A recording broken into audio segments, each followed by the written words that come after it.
What is an eponym? A person after whom a discovery, invention, or place is named or thought to be named. There are very few eponyms in the hunting industry. A product so popular and so functional, it becomes the act of the product. So how does something become an eponym? It's the best, hands down. Hey everybody, before the show starts tonight, got to tell you about something Exodus has going on. They've been in business now for 7 years. They've been making quality products that flat out work for the last 7 years. From May 20th until June 13th, you can use the code YEAR7 to save 20% off their entire website. That includes the Borderline Bulletproof Exodus Render, any render bundle, the SP18 solar panel, and any of the merch they have on their website. If you've been on the fence about any of the Exodus products, right now is a perfect time to buy you one. They have the 5-year no BS warranty, 5-year theft and damage coverage, and the best class customer service on the market. They're also a great group of guys that go above and beyond for their customers with all their podcast platforms and their great YouTube channel, Exodus Outdoor Gear. So, use code YEAR7 at checkout to save 20% off the entire Exodus website.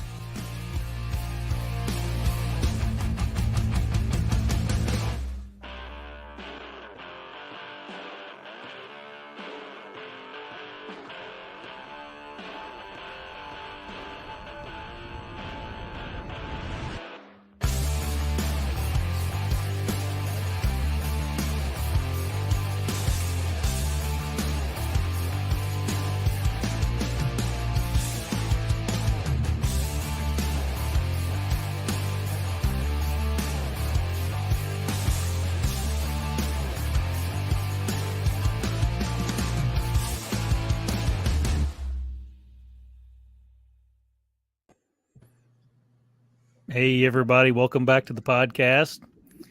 How's it going, Dan? Good. How you doing? Good. Same old, just tinking away here and just working this spring. That's pretty much what I do in the spring so I can hunt in the fall. Yeah, so every day. Work all day. Yep. While the daylight's good, got to get it in.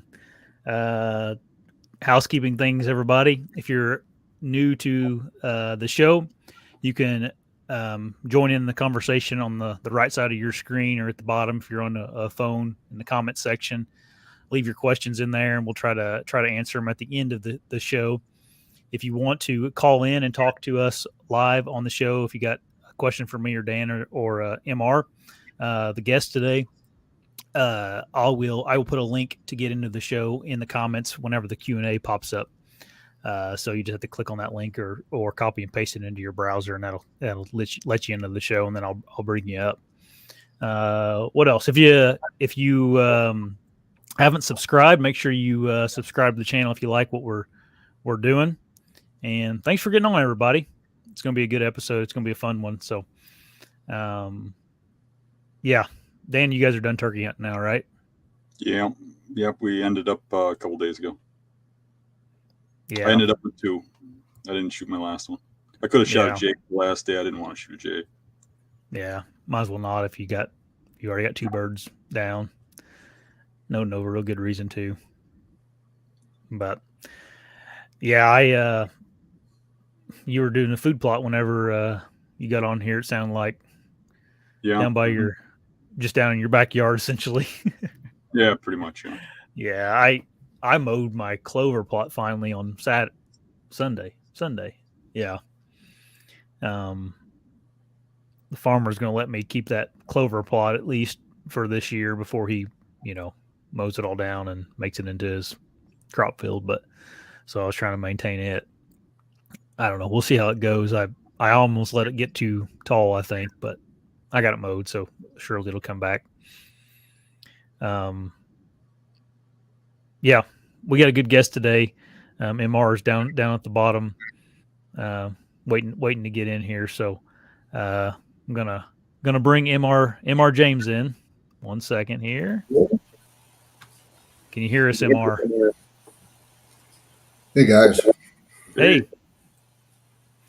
So, Mr., you've been around for a while now in the bow hunting world, and I'm sure a lot of people on the show today probably know who you are, but there's probably quite a few that don't either. So, what I was going to have you do starting off here is just tell us who Mr. James is and how you kind of started in the hunting industry or the hunting world. Well, I've always hunted. I grew up southern Illinois, hunting squirrels and rabbits and quail and the typical upland birds and animals. Got into bow hunting when I was a kid. I just liked to shoot a bow. This was, of course, back when there weren't anything but either long bows or self bows or recurves. And in 1960, 62 or 3, I started dabbling in hunting deer. I didn't know anything about it. I mean, what I'd read in books, but trial and error, getting out there, walking around hunting pretty much like you hunt rabbits, hoping to kick something up and be able to follow it and get a shot. You know how naive you are at the beginning. But I learned in a hurry. In 1963, I killed my first white-tailed deer. I hunted all of 71 and didn't see a deer in Illinois or Indiana. Stuck to it though. Got into like I stumbling into a covey of quail. Right at the end of the season, bumped into half a dozen does and fawns, and what did I know to do except following them? I mean, those were the first deer I'd seen, and I figured I'd walk them down if nothing else. You know how that went. But I actually stumbled into a nice 6-point buck who was so drunk with lust for this hot doe he was with, he completely ignored me, let me get within about 25 yards, and I actually shot him. And that started 60, 70 plus years of bow hunting. He was the first 6-point buck to make the Pope and Young record book. If you can Really? believe that. I mean, just you talk about a blind pig finding an acorn. I couldn't believe my good fortune, and that hooked me for life. I mean, it just, you know, come on, guys. You don't have that kind of luck. Yeah. But one thing led to another. I've always been a writer. I started writing short stories. I wrote, believe it or not, murder mysteries and crime fiction for the pulp fiction market back when the things were booming. I killed a lot of people too, on paper anyway. Yeah. And loved writing. But I also got into, when I shot that deer, I wrote a story for Archery Magazine. Roy Hoff, the editor of Archery, and he paid me, I think it was $50 or $60 for that story. And that kind of got me hooked there too. And I've written, I think I've written 12, 13 books now, and God knows how many magazine features written for their Outdoor Life, Sports to Field, the big magazines.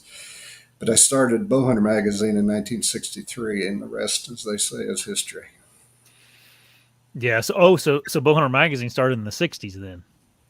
Well, it started in 71, but I killed that buck in 63. Oh, gotcha. Yeah. Story appeared in Archery magazine, and I think it was 65, 64, 65.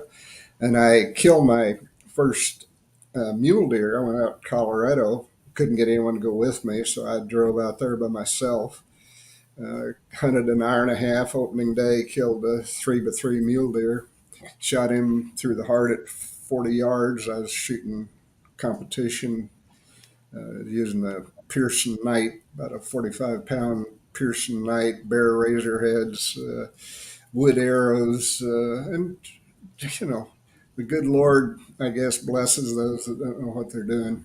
And so I got off to a good start. Sold that story to Archery Magazine as well, and I started writing for, I gotta say, the big three: Sports Field, Outdoor Life, and Field and Stream.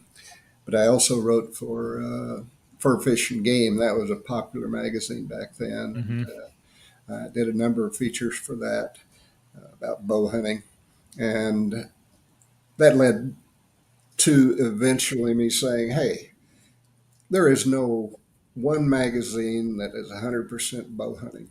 And in 60, no, in 71, we three friends and I launched a publishing company. And Bowhunter magazine, the first copy came out, and it just the timing was perfect. A lot of people were interested, and we got so much positive feedback. And as they say, the rest kind of is history. We just Yeah. marked the 50th anniversary issue this past year, and I looked a hell of a lot younger back in those days, but still get around pretty good for a young geezer. Oh yeah, for sure, for sure. Um, so 62 is when you kind of started deer hunting. Then, what were like the rules or regulations back then for deer hunting? Do you remember?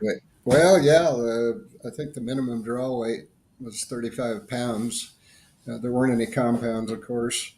Uh, I shot fiberglass arrows. I shot metal arrows. I shot wood arrows. I like heavy arrows. I always have. I don't like these little toothpick straw uh, arrows. I like something that packs a wallop. All the broadheads I shoot are basically 100, 125 to 140 some grains, and multiple blades. I like sharpening my own heads. I've killed a number of animals with replaceable blade heads and with a fixed blade and uh, razor inserts, but I still like doing it myself. I like sharpening and being able to shave hair off my arm. And I look like I've got the mange at the end of hunting season, sharpening. But it's a passion, and I Yeah. just love it. I still do it. The last 3 years here on the farm, I've killed three bucks, including one that I took with a friend's recurve.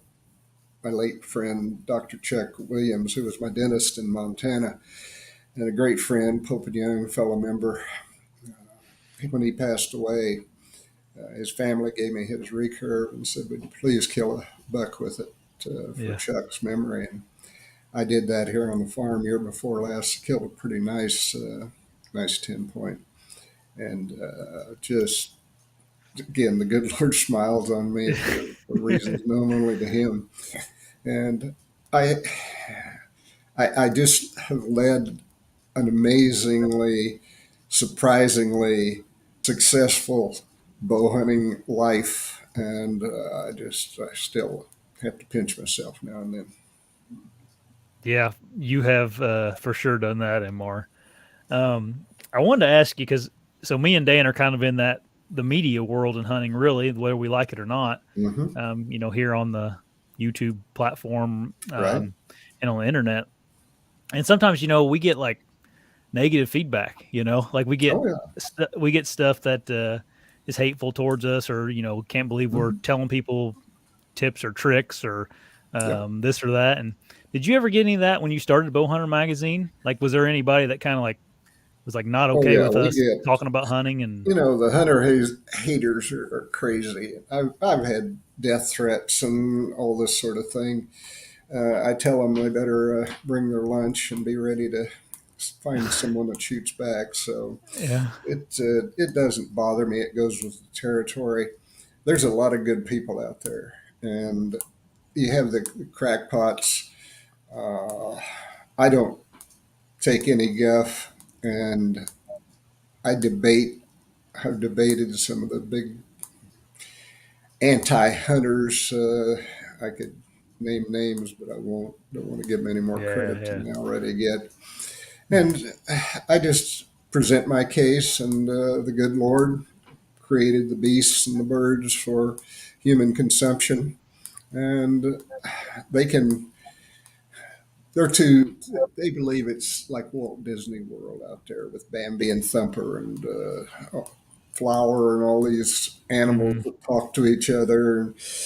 They do talk to each other, but it's not the kind of talking that we do. And I just ignore them pretty much, Yeah, and speak my piece. And I have a lot more people supporting me than hate my guts. Right. You know, a lot of people just hear that noise from the people that are haters, and they don't Yeah. realize how many people actually support what they do and love what they do, because the supporters are generally quiet. It's the haters that make the noise. Mhm. yeah, for sure. Well, the Yeah, haters just, I think they like to talk to hear their heads rattle, and they've got to say something and make it themselves to be big bad animal rightists and that sort of thing. And let them do their thing, and I do mine. And if they get in my way, I just take it in stride.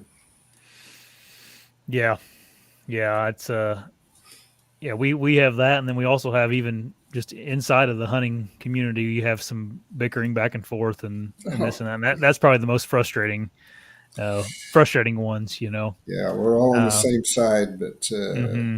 you don't know it at times. And people, by God, their way is the only way, and they won't use this equipment or won't use that Yeah, equipment, and it just, it makes you sick. But you do your thing, and I do mine, and we make the most of the time we have in the woods. that's right. Whatever makes you happy out there, and you're having fun, Hmm. and as long as you're doing it legally and all that, then more power to you. That's right. Um, yeah, that's one of my biggest like problems with the hunting world is whenever they start to do this over things that don't matter, you know, whether it be of shooting a traditional bow or a compound or a Hmm. crossbow or what a rifle, whatever you want to go down the line. Hmm. It's like, Hmm. man, we don't. There's not enough of us around anymore anyway. Let alone if we're going to be hateful inside of our own world. You know, it's like, man, it's not going to last forever if that's the case. Well, we can be legislated out of existence, and we know that. And Just like just like this. I mean, it could happen next sure. year if the right scenarios popped up. That's pretty gives you a kind of a bad feeling in your stomach when you think about that. And then you get online and see some hateful stuff inside of groups of Hmm. hunters per se. Hmm. Um, yeah, I just Well, I give a lot of talks around the country and talk to probably every state organization there is from coast to coast and most of Canada. And I tell people we're our own worst enemy at times. We just yeah. say, do stupid things, and we create issues that we don't really need to create. And if we don't work together for conservation and the future of hunting, we can be eliminated. And Hmm. this world is always getting one step further away from the natural world. And that's sad that people don't know what they're missing by not being out there and watching nature do her thing. Yeah, and I'm obviously fairly young still, and I just I got a lot of years left in my life. Hopefully, good the good Lord willing, and I just can't. Could you imagine, Mr. If when you were 30 years old, what and they told nobody can hunt anymore? Like what who would you be? It'd be Right. hard to keep going, or I guess you know what I mean. I'd have That's to like find a better. that's like telling you can't be a man no more. I mean, a hunter is who I am. It's Yeah. it's, Hmm. it's my Hmm. person. You know, Yeah. um, it's who I am. But you can't force anyone to be a hunter. I've got, I had my oldest son died of cancer. He was not a hunter, but my middle son, Dave, he lives in Montana. His son now has taken up the mantle, and so there's going to be a James chasing critters for a long, long time. Oh, that's I good. wouldn't have it any other way. Yeah, that's perfect. You're always an icon for me. I grew up in the 70s and 80s hunting, and back then there were very few big hunters, and you were one. Miles Keller was rising up. Mhm. A bunch of others, but you're one of those icons from back then, and I really appreciate you coming on the show and really look up to you. Well, thank you. It's a pleasure, Dan. I'd say I can't. I have to pinch myself at times. I met Fred Bear for the first time in 1972 at a Pope and Young Club convention. And it just so happened that they were looking for an editor for their first big game record book. And I said, I happen to know an editor that might be interested. And so I got to work with Fred and Glenn St. Charles, who founded the Pope and Young Club, and Jim Doherty, and all the guys that I looked up to as idols. And just to meet these guys and to work with them and to be accepted by them as one of the guys that just meant so much to me, and I still have a hard time believing, looking at some of the old pictures of me doing things with Fred and Glenn and all those guys that were my heroes. I follow you on Facebook, and as you know, and I watch your articles that you write, and I love your old pictures when you post them, the stories that go with Yeah, them. those are neat. Yeah, Well, there's no truth to the rumor that Matthew Brady, the Civil War photographer, took a lot of my early pictures and my hunts. That's hyperbole. Don't believe it. But Yeah. we Yeah. we did have a long way to come with cameras, and I remember those early days. And it just makes you laugh now. hmm Yeah, if anybody on here doesn't follow MR on Facebook, it's just MR James, and you could I like to follow you because of everything Dan's saying, but also like in Indiana, you almost do a daily update on what the deer herd's doing because you're out and about every day almost, aren't you, Right, MR, to right. check on things? Yeah, during hunting season, I've done this for probably, I don't know, 10 years or more, where I just give a daily account. I take pictures. I've so far this year, I think I've taken 8,000 pictures here on the farm of deer and turkeys. And during hunting season, I take the person along. I show them the bucks I'm passing up. I show them the ones I'm looking for.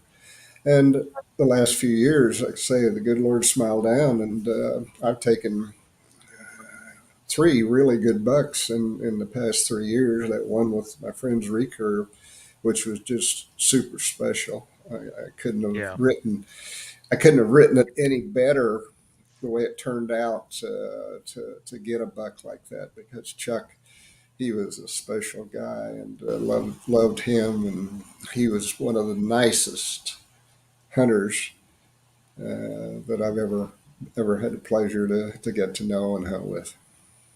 yeah, for sure. Um, yeah, it's almost like I mean, you're with MR's Facebook page. You almost follow along with.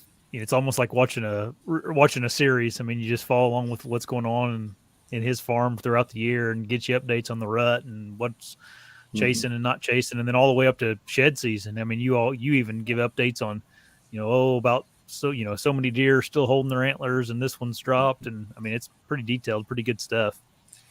Yeah, I just saw the Um, first fawn of the year a couple yep. days ago, and I'm waiting like a proud papa. I got cigars all ready to hand out for seeing these fawns pop up, and we've had such rotten rain and stuff that I'm not really surprised. And I'm still seeing quite a few pregnant does, but it's that time of year, and I can't take enough pictures of youngsters.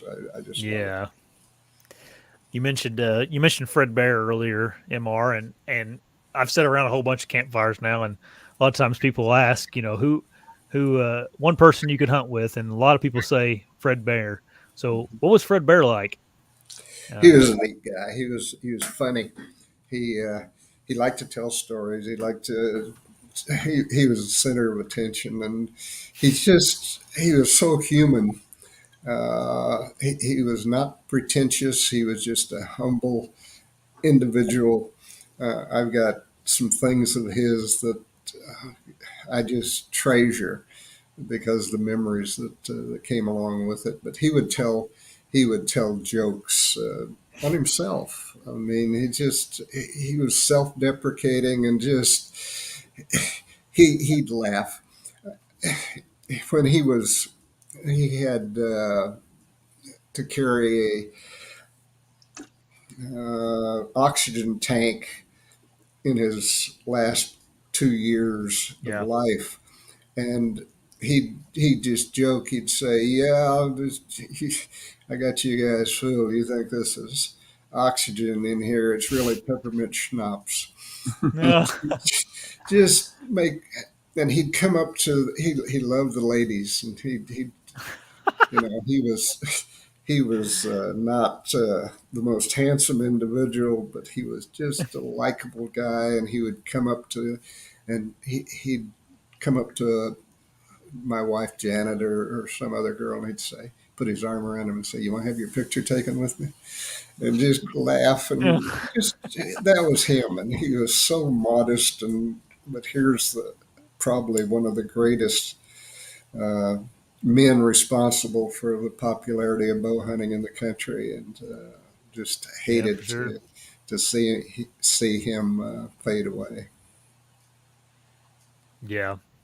You hear all kinds of stories about him and whatnot, but you don't meet very many people that actually know him. Um, so that's pretty cool for sure. I've got a plaque here in my office that he sent me a picture signed. It shows him with standing there with just a average moose. He said, in fact, he wrote on it. He said, "Not much of a trophy, MR, but most welcome in a meatless camp." And that was Fred. I mean, he he kills some tremendous animals, trophy class animals, but still, he was just he he'd sit down and talk to anybody, and Yeah. I never saw him upset. I never saw him lose his cool. He was just the right person at the right time to spread the gospel of bow hunting. Yep. I've heard that from anybody that has met him or knew him said the same thing about him. So, Mm-hmm. which is good to hear. Yeah. Um, yeah. That he's definitely a staple in the bow hunting world, and if you're a bow hunter, you know who Fred Bear is. Yeah. Um, so you and Dan were talking before the show started. You mentioned you've hunted in over 40 states now, and whole bunch up in Canada. Right. Um, so how many species of game have you taken over your years? Uh, I think of the 29 North American species, I've taken 22. No. Well, you're real close. You might as well go ahead and finish them off. Yeah, I'll tell you a little quick story about that. Okay. The other day, this is a year or so ago, but I said to Janet, I said, I'm not getting any younger, and if I'm going to finish that Super Slam, excuse me, I better get after it. I said, those mountains are getting a little higher. I said, let me do some checking, and I'll see what it would take me to finish up, get the last species. And I did a little research, and I came back to Janet and I said, if I were to budget the money that it will cost me to finish the Super Slam, I think I can get by for about $550,000. And there was Yeah. this long silence. And she kind of looked at me and said, "You don't really need to finish that Super Slam, do you?" And I said, "No, I don't think so."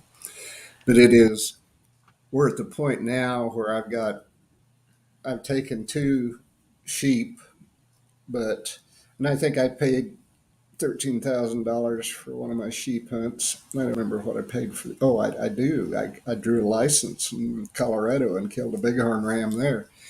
So that didn't cost much. And say $12,000, $13,000 for that stone sheep hunt. But you'd go after desert bighorn, you go after doll, stone. You're talking, upwards of 75 to $110,000 just for the hunt. Yeah. And it's not a poor man's game. And there's a number of people, friends of mine, good friends of mine, who completed the Super Slam. Chuck Adams, of course, was the first one. But times have changed, and Chuck did so much of it on his own before prices got out of hand. And it's Yeah. just crazy. Yeah. I I've talked to a lot of people that are older than me about hunts in general, not necessarily the Super Slam, just about, man, I'd like to go on a goat hunt sometime, and Mhm. and um, they're just like, well, your best bet is just to start saving now and then end up going later, and there's almost no point in putting in points and all that stuff anymore, because it's the point creep and all that's so drastic anymore. And It's uh, tough. and the amount of money you're spending over those years trying to draw points, you could have just paid to go up to Yeah, Canada or and someplace to hunt them. part of my background was that I was doing this at a time. I drew two mountain goat tags when I lived in Montana. I drew one in the Bob Marshall Wilderness and killed a nice billy there. I also drew a goat tag down in the only non-resident Wyoming unit, and I killed a goat there. So those were essentially just the expense of gasoline and Right. paying for the license and drawing it. But I didn't have nearly the competition. Yeah. And same thing with that goat light or bighorn sheep tag. I just put in and happened to draw. And a friend of mine, Marv Plinky, is one of the top sheep guys in the country, and Yeah. he uh, he said, "Come on down." And he had a cabin in my hunt unit where I'd drawn, and he and I and a friend of mine from Montana hunted.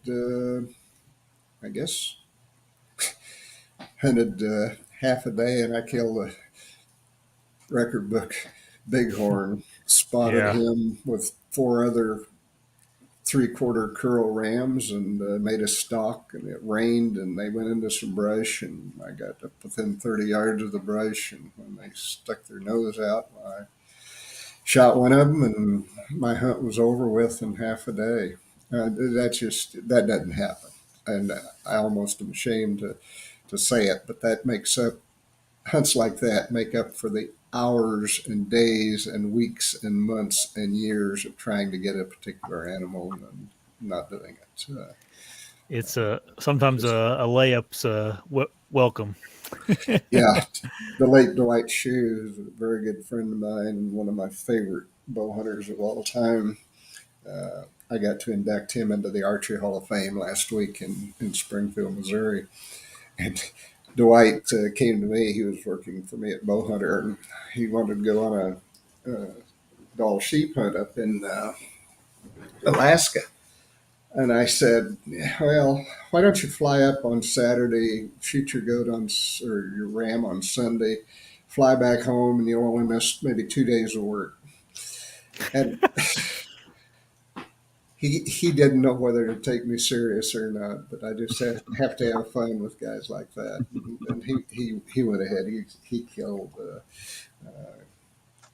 killed several sheep with his bow, and he's another class act, and I just can't say enough about him. He was the man that I picked to replace me as bow hunter editor Oh, when I stepped down after 35 years.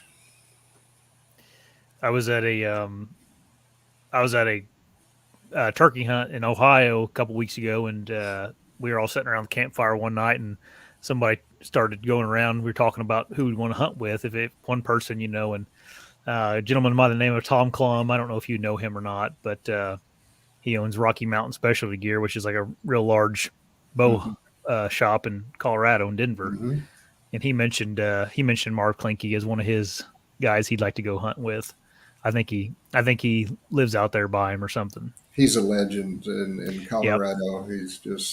He knows more about sheep Yep. than goats than any 10 people I know. He just is a class act, and I've known him for 40 plus years. Mm-hmm. He's a photographer too, and back the first copies of Bowhunter magazine, Marv had a couple of cover pictures of, from his hunts.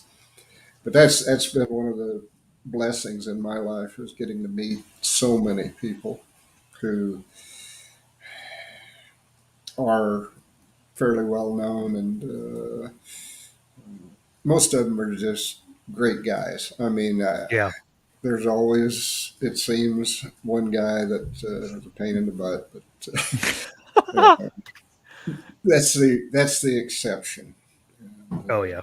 I just consider myself really blessed. Yeah. Have you kept track of how many Pope and Young animals you've taken? I did once upon a time. I entered a number back in the day when the minimums were low. I mean, I'm talking pronghorn antelope, for example, and I don't know how many pronghorns I killed and put in the book, but they kept raising the minimum, and I got away from pronghorn. I honestly don't know. Uh, I imagine well, you could look at Pope and Young records, and I don't enter all of my animals simply because to get another certificate, I'd Mm-hmm. like to support the club, and I do it in different ways. But to just have another certificate in the page in the book, I don't know. I think I've taken. Well, I know I've taken 50 to 75 over the years or more. I don't. I honestly don't know. That's not that Yeah. important to me. Yeah. I have a friend here that lives next to me, and he's really involved in the Pope and Young. His name's Alan Clark. Um, and I asked him one day, I'm like, why? Because I used to not really understand it. Like, I'm like, what? What's the point of being involved in something like that, or Mm-hmm. being a member and this and that? And he goes, well, it's his point was it's just the connections you make and the friends you make. He's like, Right. it's not really Right. about the animals or the score and that. It's like going and having a common interest with other people. And then he's like, I've went on dozens and dozens of hunts because I was a member of Right. the Pope and Young, and I know because of so and so from Montana is a member of the Pope and Mm-hmm. Young, and we got together, and all of a sudden I'm at his house hunting with him, Right. and that's Right. that's why he joins and stays involved It's with a them. great networking association, and I admire what they do to help the species. That's part of it too. The money that is raised from license fees is put to good use. It's not just an ego thing. It is with some people. I mean, you can't Yeah, get away from that. But by the same token, most of the guys that I know through Pope and Young, and I served on the board for 25 years. I was president for I think 3 terms, if I remember right. That those were good days yeah, and good people, and I really enjoyed that facet of my life. yep, for sure. Yeah, I think there's some people that yeah, the Pope and Young has uh, some people have it in their heads that it's like an elitist group, and then there's Hmm. some people that use it in a manner like you were talking about, where it's just more of a, hey, I want to go out and meet these people that are into bow hunting and Right. be involved with it. So I guess it's however you look No, at it. it's a good Probably group, who, yeah, and I'm still 100% in favor of supporting it and will as long as I'm living, and I've also made arrangements in my will to continue to support the club with yeah, yep, for something sure. to remember me by. Yeah, right. There you go. Um, so you mentioned going on that the sheep hunt and Fred Bear. Is there a certain hunt that you is your favorite you went on that you could tell us about? Well, yeah, when people ask me what's the most memorable hunt I ever went on, it was a caribou hunt in the Northwest Territories. Took my son, Dave, his wife, and my wife, Janet, and we went up to Northwest Territories, fished, got up there before caribou season. Then Dave had never killed a caribou. I'd been up there a number of times and killed several bulls up there. It was a good place. But the first day, we were out there on the tundra. I killed. We were eating lunch. We took a break. We were sitting up on a windswept knoll. The black flies were horrible. The caribou were running like crazy. Clouds of insects all around them. And then we ate lunch, and a bull that had been running back and forth ran past us in the rocks. I got my bow and made a little start and shot him. So I took him back to the boat. The guide and I packed the meat and the horns and the cape and everything. And it was about 2 or 3 miles back to the boat at the edge of the lake. Packed back, and when I was gone, Dave, my son, spotted another bull. He made a stop and killed it. And they were just getting ready to dress it when I got back. And Leon was Dave's guide, and he was getting ready to dress the animal. Those guys can do such a fast job, and I mean, this is what they do.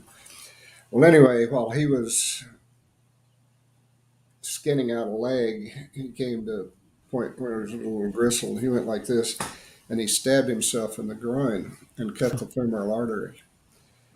And here we are, 100 miles from Yellowknife, from the nearest hospital, or a float plane ride from, it's 100 plus miles, plus getting them back across the tundra, across the lake to camp. And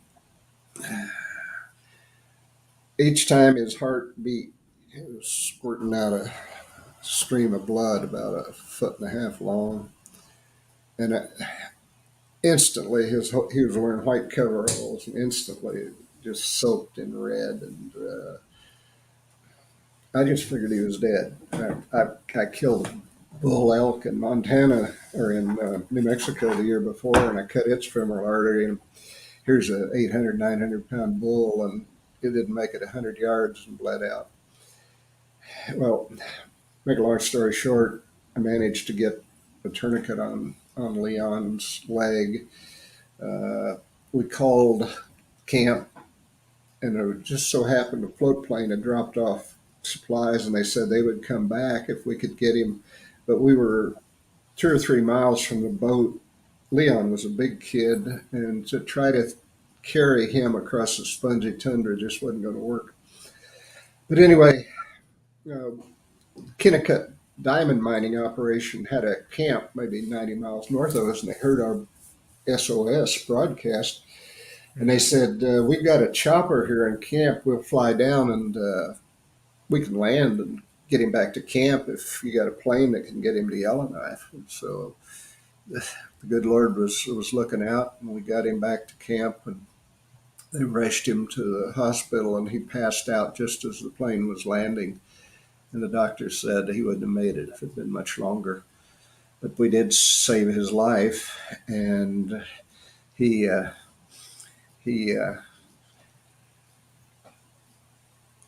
was waiting in the hospital when we stopped to visit him before we went back to Montana. And he was very appreciative. But that's the sort of thing that just the gods were looking out for him and for us. And that was the most unforgettable bow hunt I've ever made in 60 plus years of bow hunting. And just by the grace of God, he didn't bleed out. That's an incredible hunt. Yeah, not in a way I thought you were going to tell a story. Yeah, you had to really be terrified there for a while, but then so gracious that you're actually able to save him, because I think the odds of saving somebody that got stuck in the femoral artery that far out is, it's 1,000,000 to 1. Yeah, but it just, like I said, the good Lord, the cut was low enough that I could get it between his crotch and shut off the blood supply. And the plane just happened to be coming back, and then that helicopter saved him.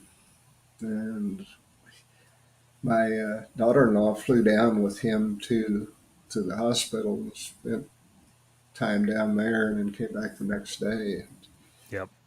Leon, the 2 years later, the guy from the camp stopped by my place in Montana, and he wanted to know if he could come out, and said sure. And anyway, he had a package, and he said, "This is from Leon." And I said, "Oh." And I opened it up, and it's his master guide badge, and he just had a note in there that said, "Thanks again." And I've got that along with some of my special memories in one of my display cases. That's neat. You don't forget things like that. No, no. And that's something that, like, nowadays, it'd be hard pressed to find someone that knows how to use a tourniquet kit. Yeah, so thank God you were, educated enough to do that for him, Yeah. And my daughter-in-law is a teacher, and of course she knew first aid, and I'd had first aid classes, and so it wasn't like we were just groping around trying to save his life. We knew what it took, and it just the grace of God, and Yep. you Yeah. don't you never forget anything like that. I heard a comedian the other day. I listened to something, I can't remember, but he said the good Lord just wants some of us back, and some of us He don't want back. So that was about Right, sounds like that was right. the case with your friend there. It wasn't his time to come back. um, I was going to ask you too, Mr. So that was your favorite hunt. Is there a person that uh, you could tell us about that was either famous or neat that you got to hunt with that you enjoyed hunting with? I'll give you an Yeah, example. I'll give you an example real quick. We had a guy on the podcast, and he hunted with Ted Nugent once, and he told us that story. And um, Ted. Ted and I go way back. We he the Anderson Archery Clinics back in the 70s and 80s. Ted, of course, lived in Michigan, and he'd come down for that, and so I got to know him there, and we became buddies of sorts. Ted's just, they call him the Motor City Madman with good reason, and he came and spent. I told him, if you're ever playing the state fair in Montana and want to come up to Flathead Valley, come on up, bring Shemaine and Rocco, and come up and spend a few days with us. And so he did. He called me from Great Falls and said, "You're coming up." But Ted and I have kind of a love hate music. I'm not into Cat Scratch Fever. I told him if I had Cat Scratch Fever shit, why that would that would probably be the end of it.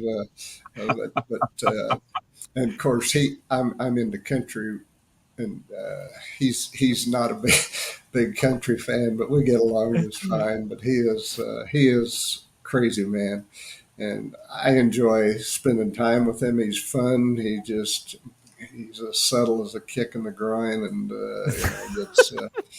gets he gets you, and you get him, and it's just good time together. Have no problem with Ted. I know a lot of people don't like him. He can be as profane, and like I say, that cat scratch fever just doesn't do much for me. I had gone to a show in St. Louis, and this is probably 20 some years ago. And Ted was there, and Ted was doing headline seminars. And they advertised it real big that Ted was going to be there. And I was working there for the weekend, and they shut that show down the first night like 8 times because of bomb threats from anti-hunters. Oh, And yeah. then eventually they just told everybody there's bomb threats and we're not shutting down. If you're just going to have to deal with them because we're not going to evacuate the place every time they do it, you know. And, Right. But it was all because of him. Oh, yeah. Yeah. He's a character and a neat guy, and we get along just fine. Yeah, his seminar. I went and watched one of his seminars when the show was slow, And his seminar wasn't on hunting; it was on how much he hated the state of Illinois. Yep, I can relate. I'm from Illinois, so he's a character. He's a character, yeah. One quick, you ask about someone special. Yep. Uh, Will Jimeno and his sergeant were the two Port Authority police officers who were pulled alive from the rubble of the World Trade Center when it collapsed. And they made a movie about it. And Will was a bow hunter. And during rehab, he was severely injured. His legs were messed up. And while he was in rehab, he contacted me and we became friends. And when they did the movie, Nicolas Cage played Sarge, Will Sargent, and a kid from, I can't think of his name, an actor from Chicago, played Will. And if you ever get a chance to see World Trade Center, it's Will is just one of the nicest guys, and it almost, of course, killed him and Sarge both.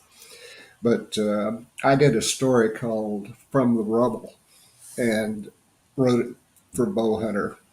And it turned out that when they did the movie, I had interviewed Will. He contacted me, and I'd interviewed him and Sarge at length and had all the dialogue and everything that they'd spent when they were trapped underneath all the rubble, waiting to be rescued. And uh, anyway, the movie, when it came out, it was Paramount Pictures, and I had done that story, and Will sent me pictures. He was an advisor on the film, and here these actors and director, Oliver Stone was the director, and here they're walking around with copies of Bowhunter magazine and that story that I'd written, and they used that as I guess, the verbatim dialogue that Will said this is what happened and this is the way it was written. And anyway, Paramount flew Janet and me back for the world premiere in New York City. And here we are with all these Hollywood celebrities, and we're come up to this big theater, and we get out of the limousine, and the crowd's going wild, and we're waving, and they don't have a clue who we are, but we had a ball. It was fun. And Will, he's one of the nicest guys. He'd never killed a big buck, and I took him to a hot spot of mine in Colorado, and he killed his first Pope and Young buck out there. He was unable to get in a tree stand, so we built a ground blind for him, and he killed a heck of a nice buck. And then I was on a tour and was speaking in Wilkes-Barre, Pennsylvania, and he drove up from New Jersey and brought that buck, and I scored it and entered it in the record book for him. But he is one of the nicest guys, and just super. Nicolas Cage and I talked about, if you can believe it, instead of acting, we talked about archery and bow hunting. He likes to shoot a bow. He asked me if I'd seen that movie where he shot, and I said, yeah, you look like you know what you're doing. And so we got along a little bit. But just things like that have made my life something that I just couldn't ever believe would happen to this kid from Illinois. So anyway, sorry for rambling on. Oh, that's an awesome story. Yeah. I was going to tell you too. We were talking about Marv Klinke, and I'm 99% sure that's who Tom was talking about. Marv he works construction, right? Didn't he have his own construction business or something like that? He did a number of things. I don't know construction, but I just got to know him so well through the Colorado bow hunters, and I don't know how many times I've talked to that group out there, and I've hunted with Marv a number of times. And he and Judy, she's a heck of a bow hunter herself, and his boys are both bow hunters, and just good people. Yeah. I was going to tell you, I was just a story about Marv I heard while I was at that, a recent story about him. You know how they had those fires out in Colorado this year, and it was it came upon Marv's neighborhood, right? And I guess they said the the fire department there wasn't going to do much about it, and Right. it'd come up. Maybe you heard this story already, but it'd come up onto the neighbor's house and stuff.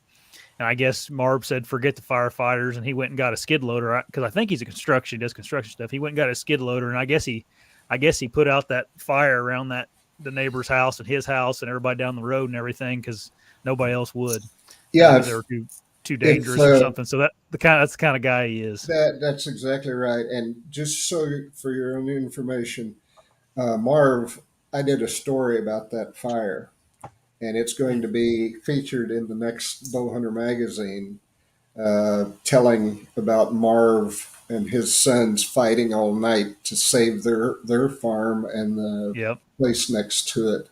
And just you talk about Marv telling me about it blow by blow, and then I got to write the story, and it'll be out for everybody can check it out and read Okay. it. But it's typical Clinky. I mean, Yeah. just super guy. Yeah. I've heard. I know a few people that know him pretty well, and he's yeah. I've heard good things about him, and yeah, super cool guy. So a lot of people may not know, but you live down here in southern Indiana, not too far from where I live, and it sounds like back in the what you said 2008, maybe you bought the farm, or 2009, or Bought it in 2006, and we built the 2006. house and finished it in 2009. Yeah. Okay. Uh, you got a pretty cool setup there. I didn't know if you'd want to tell us a story about a buck you killed on the farm, um, or how it's set up at your place, or how you go about killing your bucks on your farm. Well, I killed the first one from a tree stand. We've got a back pond for the animals. It's a year-round water source, and I killed the first buck.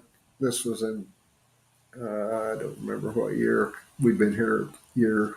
I think it was the second year we lived here. But I have food plots. I've got a sanctuary, about 30-acre sanctuary area that we don't shoot any guns on the place. It's 100% bow hunting only. And I'm in the woods every day with cameras, and the big bucks are big bucks, but the does and the fawns, and I love taking pictures of them, Mm-hmm. and they know I'm not going to hurt them. Right. And so I spend at least an hour to 2 hours every day in the woods. I get up before I eat, before I do anything. I go to the woods with my dog and take pictures of deer and make them happy. Uh, Try to make sure they got the mineral supplements. I've seen a big improvement in the quality of the antlers over the years, and I've done everything that I can, talking to the nutritionists and trying to make a good place even better. We've always had good genes here, but the minerals make a big difference, and so that's my passion. That's well one of my passions. Yeah. Yeah. You the deer you shot with your recurve bow. What time of year did you shoot that? Was that a rut deer or? Yeah, I killed it. I think it was 2 days before Christmas 2 years ago. Oh, okay. So it was And almost late season almost. yeah, and Let me. I'm gonna try to. No, that didn't work. Wait a minute. I'm gonna share my screen here. See if I can. I'll show everybody the. 1 second. That's the deer, isn't it, Mr? yeah. Mhm.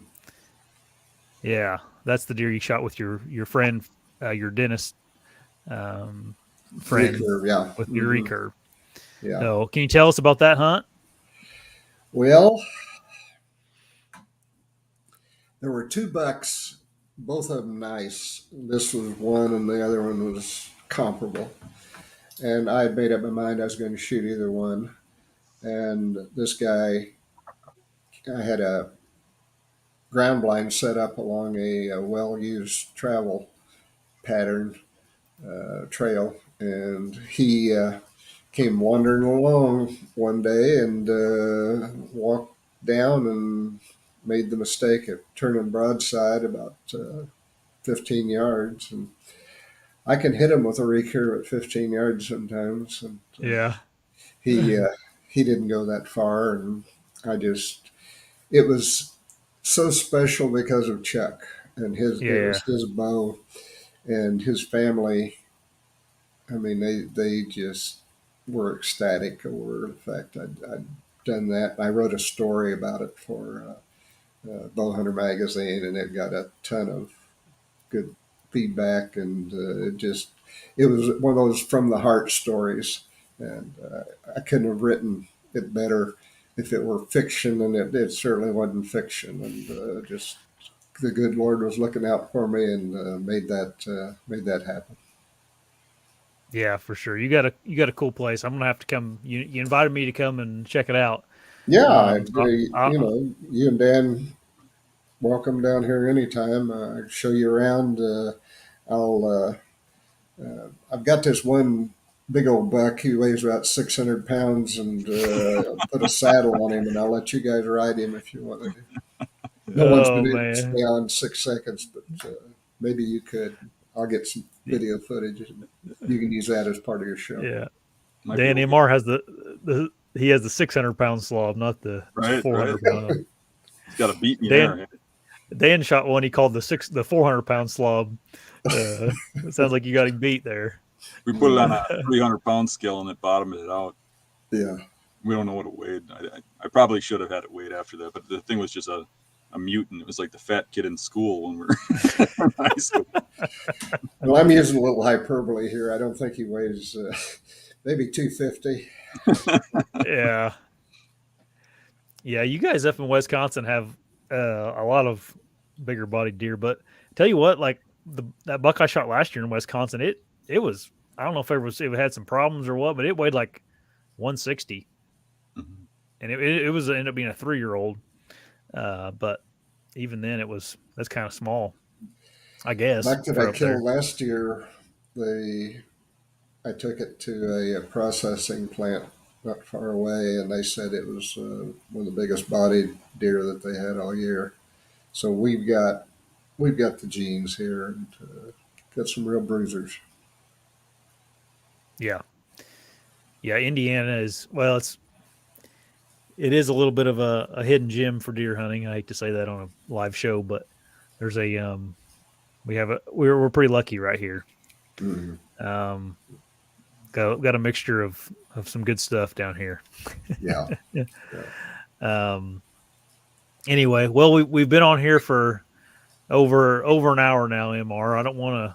I don't want to keep you any longer and eat up your whole evening.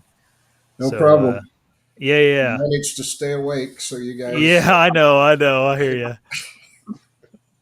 Well, everybody, if you haven't followed Mr. On Facebook, I know Mr's probably not looking for a bunch of accolades or anything, but go follow him on Facebook. It's pretty cool to follow along with his day-to-day deer activities on his farm. Mr, we really appreciate it. My hopping pleasure, on. guys. It's and I'll probably be hitting you up sometime to go down there and You see do your that. farm. You and Dan, I like will. I say, you're welcome. Come on down, and I'll show you around. Yeah, I'd love Yep. to meet you face to face. That'd be fun. Yeah. Yep, love to see your place too. I'm sure there's all kinds of stories we didn't hear inside your house. Well, good luck. Good hunting this year, guys. Thanks for All coming right. on. Appreciate it. My pleasure. Yep. Thanks, Mr. Mm-hmm. That was pretty cool, huh? Yeah. We're still live, by the way, Dan. Yeah, you gonna take some questions or anything? Well, we didn't have any. Oh, okay. I asked a couple times in the comments here. Does anybody have anything for Dan? Me and Dan will chit chat for a little bit longer here if anybody has any questions. There were some questions people asking about the Pope and Young stuff, but they all got answered in the comments. Just people asking about prices and stuff like that. I didn't think Mr needed to answer that per se. But cool guy, huh? Yeah. I was going to ask you too.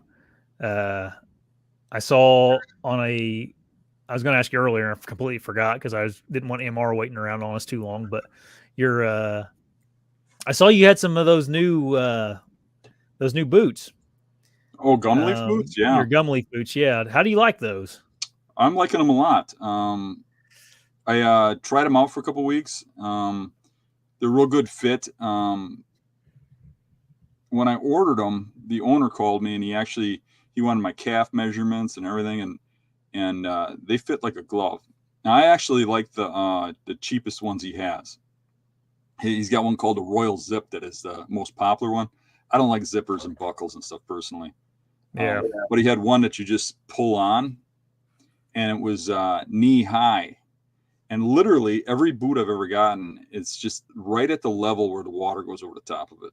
Mm-hmm. You know, but if you could just get a couple more inches, and I got that out of these. They go right up to my knee and they wrap around my calf and fit real well. And they're made out of real rubber, where the Chinese boots are made out of half plastic now. And that's why the old boots, like the old Lacrosses, used to be good before they went to China, because they used to be real rubber too. Now this guy is still making rubber ones that are quality, last a long time, where they're not the half plastic, like a plastic rubber mix that cracks. But he called me up, and we worked out a little bit of a deal, and he's going to give Beast members 10% off if they use the code Beast if they're interested in his boots. Oh, good deal. I don't want anybody to take it like I'm like I hate Tide Wee or anything like that. It has nothing to do with that. I just preferred this boot over theirs, and decided to use this boot. So I ordered a pair of them at the end of last year, and they're super nice. And I got the one. I didn't order the expensive ones either. I ordered they're just green. I think it's just called like the field boot or something like that. Mm-hmm. But mine's the Saxon. The Saxon is the one I got. Maybe that's what it's called. I think they're worth it, and they'll also, the company's very, they respond quickly to, if you have a problem with them or anything like that, they're more than happy to fix them and all that kind of stuff. It's not like going and buying a pair of muck or whatever boots from Cabela's, and then you're just out of luck if they break or something. But maybe you can put that Beast code in title description or something. Yeah, I will. Look. Yep. It's just going to be Beast. Yep, just Beast. Mm-hmm. That's easy enough. Yeah, that's a good deal. I go through boots like it's underwear. I mean, it's insane. It's nice to find something. I mean, I don't mind paying to have a boot that lasts twice as long, because I go through a pair of boots every season now since they started. Easy. So getting a better quality boot is better for me, because I hate mid-season now I'm trying to order a pair of boots or find a pair of boots because my boots are leaking or whatever. So I'd rather just get a good pair and Yeah, I went through two pairs last year. It was rough. You get a pair that doesn't fit right too. Like if they're just generic sized. It hurts your feet and stuff after a while. I mean, especially if you like like I'll rubber boots when I go on a hunt, and sometimes I'm in swamp and sometimes I'm in hills, and hills, man, they'll kill your feet in those rubber boots if they don't fit right. Yeah. I like mine.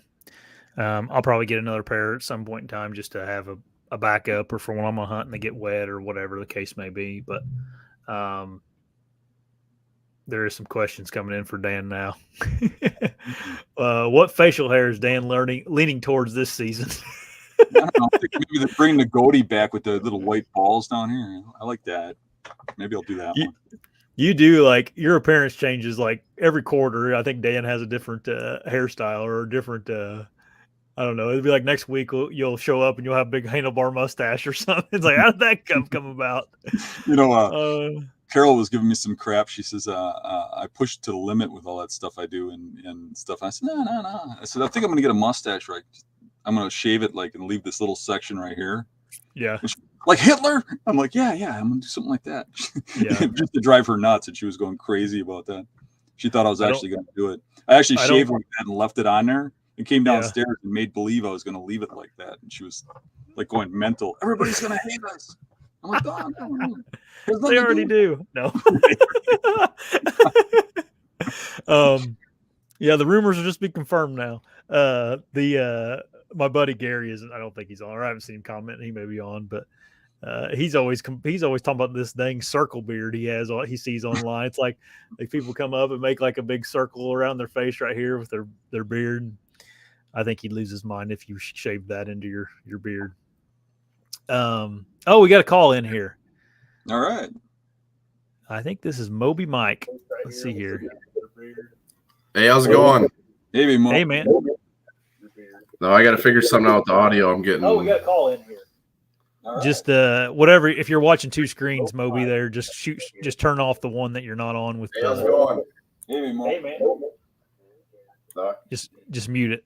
I got to figure out this audio. It's just whatever. If you're watching, two screens, Moby, there, just turn off the one that you're not on with. You hear me?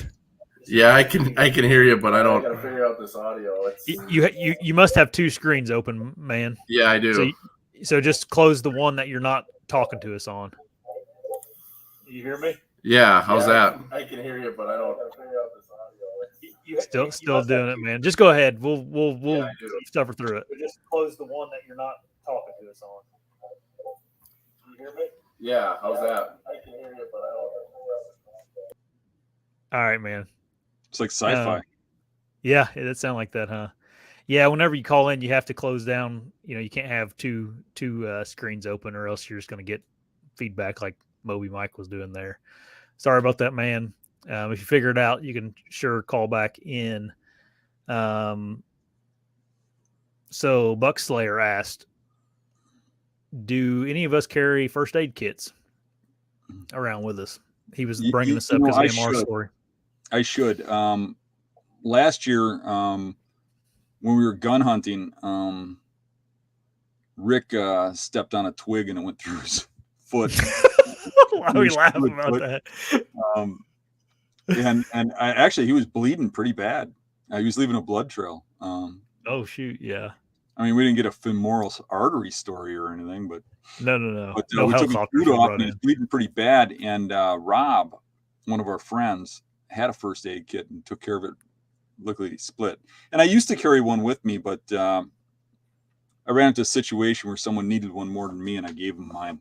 But I should pick up another one and just keep it in my truck, not just for hunting, but just to have it in my truck available when I need it. I'm not going to carry it with me hunting. Rob does. He has a small one he straps on, but I got enough crap with me. But to have one in my truck for an emergency is probably a good thing. I do have first aid training. I was a first responder for many years. I hated it. I just hated it. But somebody had to do the job at work, and a lot of people got injured and nobody else would do it. So I volunteered and did it. And at some point, when some other people got involved, I stepped down. But I did get a lot of training out of that. So I know how to deal with most situations, but I just don't like to. But I should have a first aid kit. How about you? So mine's like bare minimum. Like I keep that bino harness little thing on me, keep some binos in it, and there's like a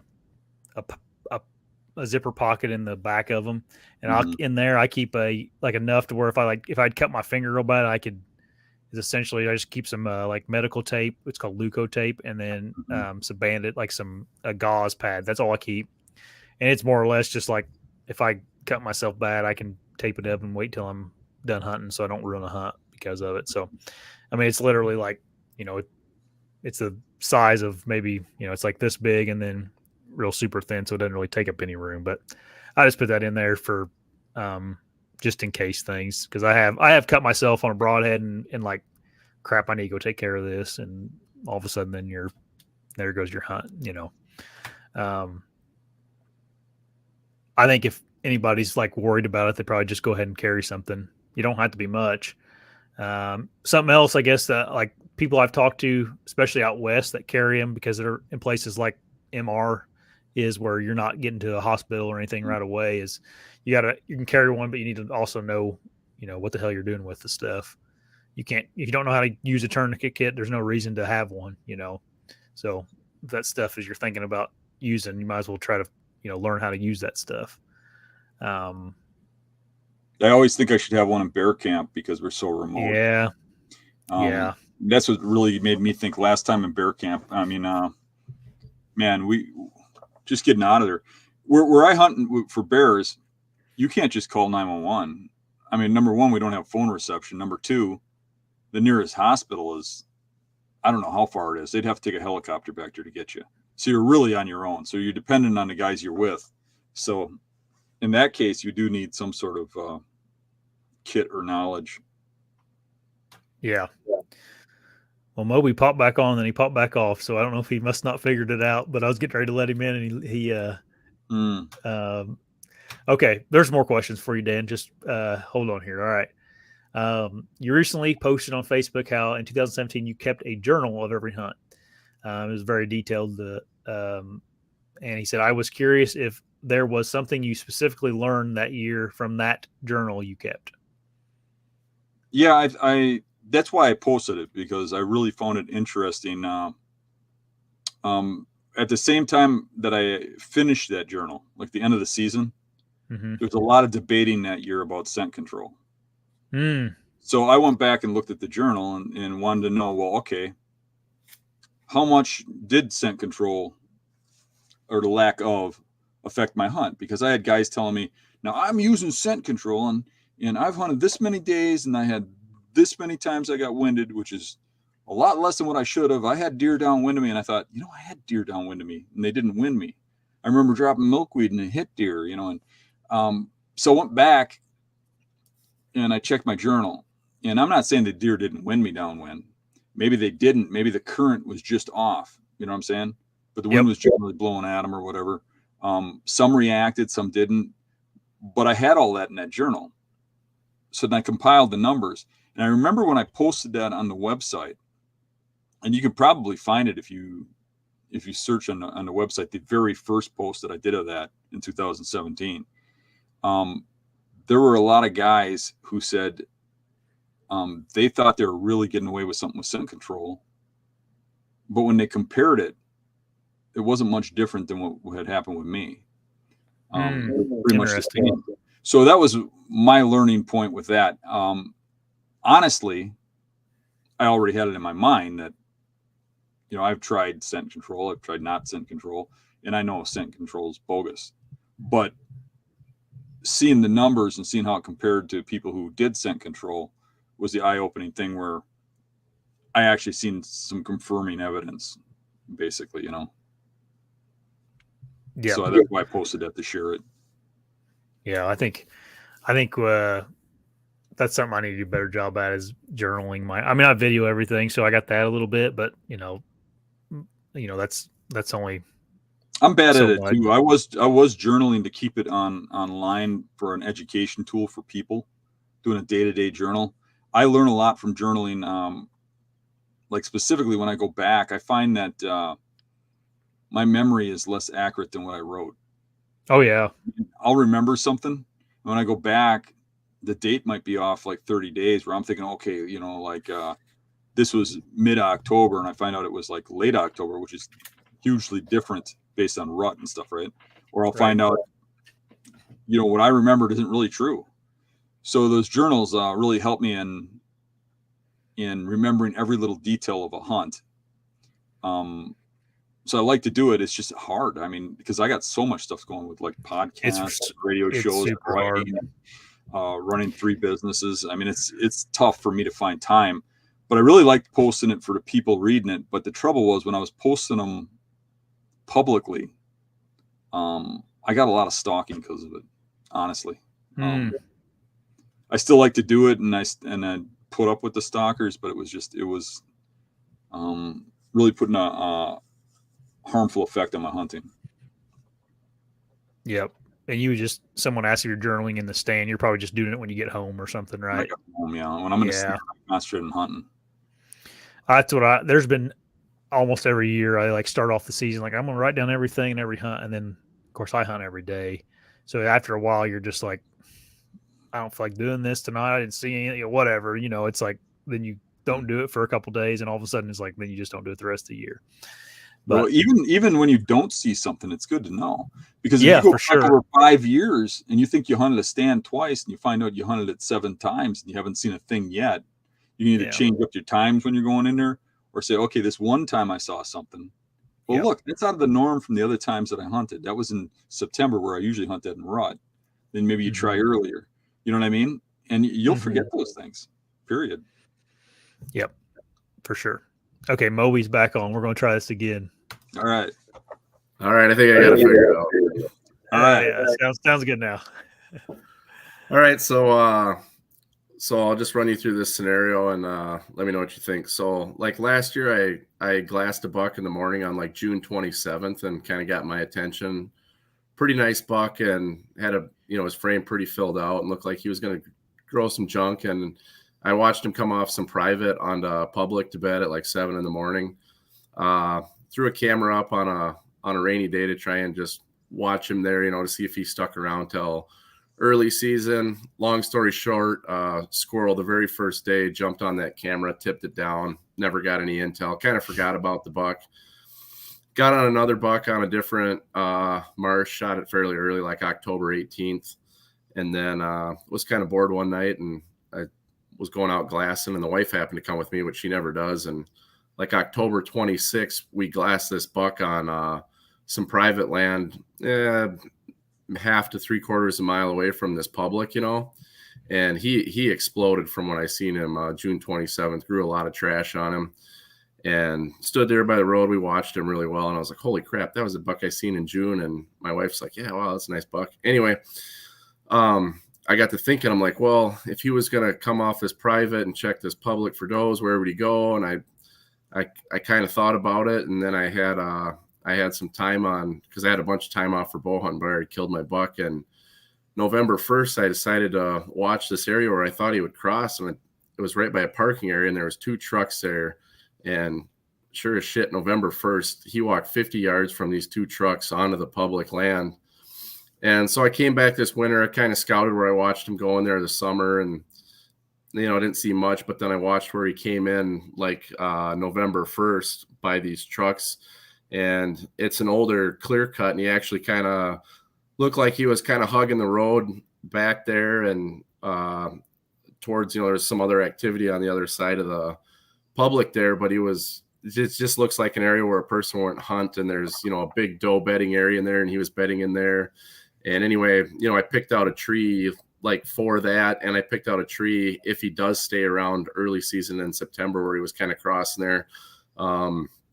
Anyway, so that's been my scouting, and so I guess my current plan is like, I got a spot maybe to catch him early season if he's still betting on the public early, and then I kind of got a spot where I think like, maybe the early part of rut, he's looking for does that he doesn't have on the public and swinging in, or that he doesn't have on the private, and he's swinging in onto the public there. Just curious on maybe anything else I should look at or try and pin down more on it, but that's what I got on him. I think you got a pretty solid plan. Where plans like that go awry is when a guy jumps in before the timing is right, Right. And you sent the area up, because the buck will probably be going through there periodically before the timing is right. You know what I'm saying? Right. If he comes through and smells that you were there a week ago, it might bug him a little bit, and he keeps coming in late. And you know what I'm saying? Right. If you wait for the right timing to go in there and hunt him. So my question is, obviously I'm going to do some glass in the summer, and but say like that early season spot that I kind of picked out, I only seen him cross there once, but I found one just rub that wasn't super awesome, but it was really high, and it had extra marks. It had to be that buck from that early season spot, but otherwise there wasn't much sign in that area. I'm just curious. If it's on a that, should I just? Area, I would be putting a cell cam in there if you. That's what I was wondering. You think I should put a cell cam in there, or that put too much pressure on there? I think you're fine as long as it's not in this bedding area. If you got a cell cam and you set it up with good long lasting batteries, and you stay out of there otherwise, at least you get some timing, and you get the timing until now, so that you can use it this season when you're hunting them. Right. And other than that, I would glass a lot. Yep. And I would try to pick up on when he's using that stuff and not going in until it's time to go in. Right. So maybe slip in, get the camera set up, and get out. Right. You use a regular camera and you got to go in there and check it all the time. Yeah, I got a couple cell cams and I can throw them up in July or whatever with good lithium batteries and just let them sit, When did your season start? I'm in Wisconsin. Okay. So yeah, or August, just to Yeah. get good blasting out of them. But I would, Right. No later than mid-August. But Right. yeah, and keep glassing it. And I'd glass more than that. I mean, what I do is when I find a buck like that, I got this wide girth when I'm looking in the summer. I'm Right. searching for bucks. When I find bucks, I start narrowing that girth, and I'm not just watching the spot where I saw him crossed. I'm looking all over that area and trying to get all different kind of scenarios of where he might be. And one glimpse can be what you need, because I don't think those big bucks do anything on accident. You Right. see him in the spot, it's for a reason. Now it's just a matter of if he replicates it during hunting season, But if you go, and they're kind of like people too. If you think about it, when you go through the woods, you go through a wood lot, think about how you pass through it. Just about always when you walk through the same section of woods that you walk through when it's a pass-through area, you take the same trail. Right. But other people don't necessarily do that. They might go through it in a different way, especially if there's no trail, right? Right. But you always got that same way you go through usually. Well, deer are the same way. I mean, they go through an area that they got their way of going through it. So you learn a little bit every time you see something, Right. And where I'd seen that buck cross into that public in early November, I lost sight of him once he got in there, and I kind of had in my mind thinking where he went and stuff, and then after I went and scouted it this spring, I was like, well, duh, he didn't go that way. That's where all the hunters go. And he was sneaking right along the road to get up to that doe bedding. And I mean, it made a lot of sense. He was going that way, but he was just exposing himself a little bit right by that parking lot there where I could see him coming off the private there. So with that, Moby, with that cell camera, if you want to put it up now, you can just put the delay on like 20. A lot of them you can put them on like 22 hours or something like that, to where there's not taking any pictures. That way you're not soaking batteries up. Yeah, and I mean, it's not terrible far from my house, so I mean, I can get her set up Yeah. anytime. So Yeah, cool, man. Hey, I was going to do a giveaway this for whoever called in, and this is one of MR's books. That'd be sweet. You won it, man. You were one of the caller in, so MR's written quite a few books, and this is one of his latest ones, and I wanted to give it to someone who participated. So, man, did that guy have some great stories? Almost bring a tear to your eye. Just the good old time hunting stories, like you hear from your grandpa or something like that. Just it was awesome to listen to him. Yeah, he's in his 80s. He's still hanging his own tree stands. Right? Yeah. I hope to do that when I'm that age. Yeah. He told us he before the show, he didn't like waiting on other people to do it for him, so he just does it himself. That's great. Yeah, cool guy. Super blessed to be able to talk to him, even, just probably not that many more conversations, with guys like that. Yeah, some of the younger guys might not know who he is, but that guy's an icon. Oh, yeah. Yeah. Anyway, one more question. So your end of your handle there is guide. Do you do some guiding or something, or?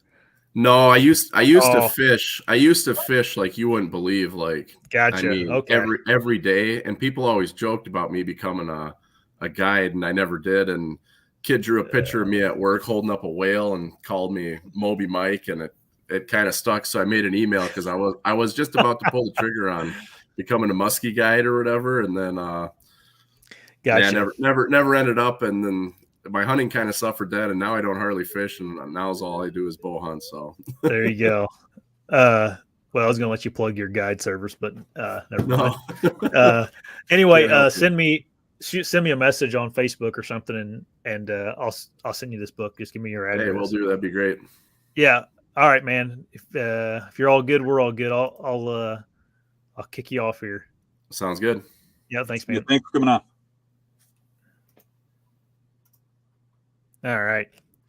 There was one more question and I forgot it. Sitting here talking to Mike.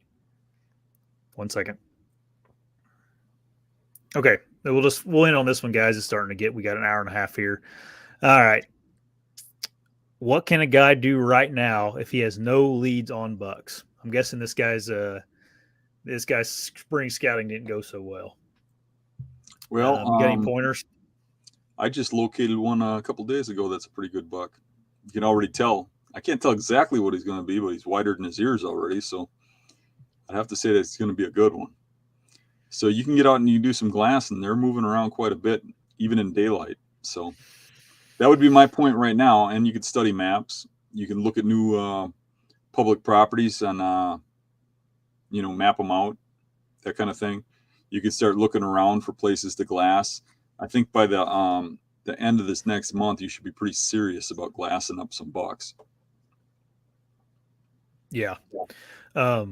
We actually did a whole podcast last week on summertime scouting and finding bucks in the summertime. Mm-hmm. So that'd probably be a good one for you to go back and listen to.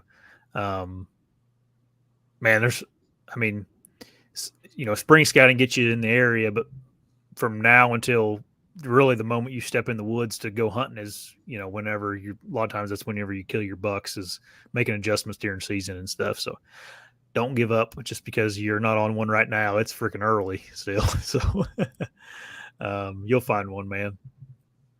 All right. Someone's asking me to stay and pee. I'm not sure why, but we're going to have to get off here, Stan. So whatever you're stalling for, just keep stalling until next week. Everybody, thanks for coming on. And if you didn't subscribe while you're listening here, most people that watch the shows aren't subscribed. So make sure you subscribe to the channel, and I'll keep doing these little giveaways when people call in and stuff. Maybe not every week, but I'll try to do them as often as I can. So thanks for everybody that watched, everybody that's been loyal to since day one. I see these same names come up on the chats, and the chats are so fun. It's like there's like a whole board going on in the chats, separate conversations and everything else. I don't know how much people pay attention to us, Dan. It's just people talking to each other in the chats. But I think we'll wrap her up now, and I appreciate everybody getting on again this week. We'll see you guys next Thursday.